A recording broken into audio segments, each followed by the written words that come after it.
19 डिसेंबराक गोंयचो मुक्ती दीस। स्वातंत्र्य सैनिकांच्या त्याग आनी शौर्याक लागून गोंय परकी शेकांतल्यान मुक्त जालें।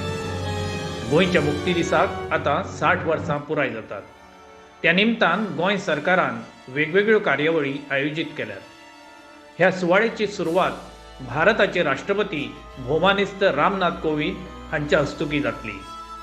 आरोग्य, शिक्षण, शेती वेवसाय, उद्योग, पर्यटन, मनोरंजन तशेंच स्वयंरोजगाराच्या मळार आज गोंय राज्यान देशांत नांव मेळयलां। आतां उदरगतीची सपनां पळोवप आनी ती साकार करप हें आमी आमचें ध्येय दवरुया। चलात तर गोंयचो 60वो मुक्ती दीस गोंयभर व्हडा उमेदीन मनोवया। ह्या सुवाळ्याचें प्रक्षेपण गोंयांतल्या सगळ्या टीव्ही चॅनल तशेंच सोशल मिडियाचेर सांजेच्या 5 वरांचेर जातलें। मुजरत पळयात आनी ह्या सुवाळ्यांत वांटेकार जायात।